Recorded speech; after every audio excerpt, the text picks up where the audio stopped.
Hello. Hello. చెప్పండి, మీ పేరు చెప్పారండి? నా పేరు గోపి అండి. గోపి గారా? ఇది శివశక్తి వాళ్ళు మీరేనా? కాదండి, శివశక్తికి నాకు సంబంధం లేదు సార్. అవునా? నాది శివశక్తి కాదు, ఉట్నే అట్లా హిందూ ధర్మాన్ని ఫాలో అవుతాను సార్. ఈ పేరు విన్నానే, శివశక్తి ఫౌండేషన్ లో.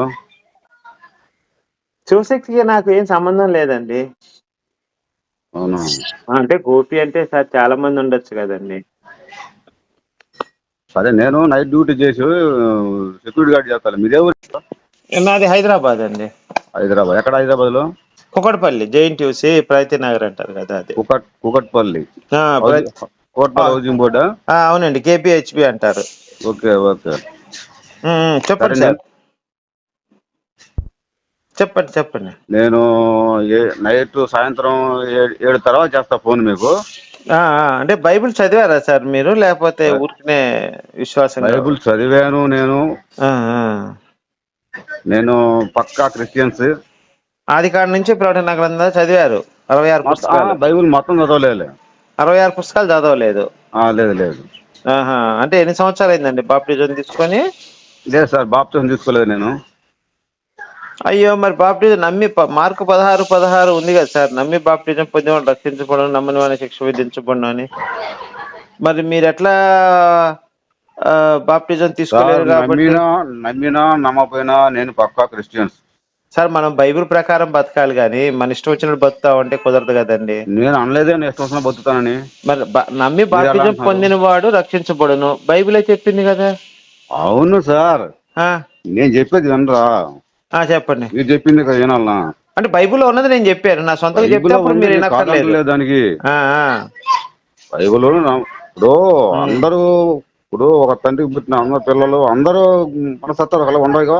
అంటే మన ఇష్టం సార్. ఇప్పుడు ఒక మత గ్రంథాన్ని రాసినప్పుడు దాని ప్రకారం బతకాలిగా. నా ఇష్టం వచ్చినట్టు నేను బతుకుతానంటే అది ఆ మత గ్రంథం ఒప్పుకోదు కదా. మళ్ళీ మీకు అర్థం కావట్లా చెప్పేది. నా ఇష్ట ప్రకారం నేను బతుకుతాను అంటలా నేను. మరి బైబిల్ అదే చెప్పిందండి, నమ్మి బాప్టిజం పొందినవాడు మాత్రం రక్షించబడతాడని చెప్పింది. అది బైబిల్ చెప్పింది కరెక్టే, కాదనలేదు. అంటే మీరు చెప్పేది కరెక్టే, బైబిల్ చెప్పేది కరెక్టే అంటారా? ఇప్పుడు రెండు కరెక్టేనా? నేను చెప్పేది కరెక్ట్ అంటలా నేను. నేను ఇంకా నా బాప్టిజం తీసుకోలేదన్నా. దాని గురించి నువ్వు ఏదో అయ్యో, బైబిల్ నువ్వు రక్షించబడవని బైబిల్ చెప్తుంది, తీసుకుంటే రక్షించబడతారని చెప్తుంది. రక్షించబడాలంటే మన పూజలో అవసరంలా, గుండెల్లో ఉంటే చాలు. అది బైబిల్ ఎక్కడ ఓడి ఉంటే చూపించండి, మీరు చెప్పినట్టు నేను ఒప్పుకుంటాను. గుండెల్లో ఉంటే చాలు. బైబిల్లో ఆ మాట ఉందా? బైబిల్లో ఆ మాట ఉందా? బైబిల్లో ఆ మాట ఉందా? మీ వేదాలలో ఉందా? మీ వేదాలలో ఉందా? వేదాల్లో ఉంది. వేదాల్లో దేవుణ్ణి విగ్రహంలో పూజించమని ఉంది, విగ్రహంలో ఉంది. ఎక్కడ? ఏ గ్రంథంలో ఉంది? అధర్వణ వేదంలో ఉంది. అధర్వణ వేదం 12వ శ్లోకం 16వ వచనంలో ఉంటుంది. 16వ మంత్రంలో ఏమని ఉంటుంది? విగ్రహ రూపంలో పూజించుకోవచ్చు, మన ఇష్టం వచ్చినట్టు పూజించుకోవచ్చు. ఫలం పుష్పం, భగవద్గీతలో ఫలం పుష్పంతో ఏంది చెప్పు నాకు. విగ్రహం అంటే ఏంది? బైబిల్లో ఉంది కదా విగ్రహం అంటే ఏంది, నేను చెప్పాలి ప్రత్యేకించి? మా గుళ్ళలో అన్ని విగ్రహాలే. మా గుళ్ళల్లో ఉన్నవన్నీ విగ్రహాలేనండి. మేము విగ్రహారాపణ పూజించుకోవచ్చు, దానికి తప్పు లేదు. అదే విగ్రహాలు అంటే ఏంటి? పలానా ఉంటాయి కదా, చెట్టు శ్యామాసలు కాదు, ప్రకృతి. అసలు విగ్రహం కాదండి. మా హిందూ గ్రంథాల ప్రకారం తల్లిని, తండ్రిని, ప్రకృతిని, ఆఖరి జంతువులు కూడా మేము పూజిస్తాం, పక్షులను కూడా పూజిస్తాం, ఈ ప్రకృతిని పూజిస్తాం, గాలిని పూజిస్తాం, దండం పెట్టుకుంటాం, నీరుకు దండం పెట్టుకుంటాం. దేవుడు ఎవరు మరి? అన్ని దేవుళ్ళే. అన్ని దేవుళ్ళేనా? ఇప్పుడు గాలి ఉందండి, మీరు యేసు ప్రభు చెప్పుకొని గాలి పేలకుండా బతకండి చూద్దాం. మీరు యేసు ప్రభు, నేను అదే చెప్తున్నా, మనిషి బతకడానికి ఏదైతే నిత్యం అవసరం ఉంటుందో అవన్నీ దేవుళ్ళే. దేవుడు అంటే ఏంది? మళ్ళీ బతికించేవాడు. గాలి కూడా దేవుడేనండి. మీరు యేసుని నమ్ముకొని గాలి పేలకుండా బతకండి చూద్దాం. మరి ఇంకేమయ్యా, గాలి ఆయన ఎవరు ఆయన ఇస్తే మంత్రం అది పీల్చకుండా మనం బతకలేం కదా. నేను అదే చెప్తున్నా, మీ మత గ్రంథం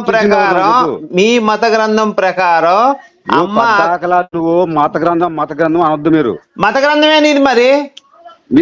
అలా అనకూడదు మీరు. రాజ్యాంగంలో రాసింది. మీది మీరు చెప్పుకోండి అంతే. అదే బాబు, రాజ్యాంగంలో ఒక్క నిమిషం, రాజ్యాంగంలో క్రిస్టియన్ మతం, మాటలు మాత్రం అనొద్దు. ఒక్క నిమిషం, క్రిస్టియన్ మతం, అంటానికి ముస్లిం మతం, హిందూ మతం రాజ్యాంగంలో మతం అని రాసింది. నీది మతమే మరి, రాజ్యాంగం ప్రకారం నీది మతం అయితే నీది నువ్వు చూసుకోవయా.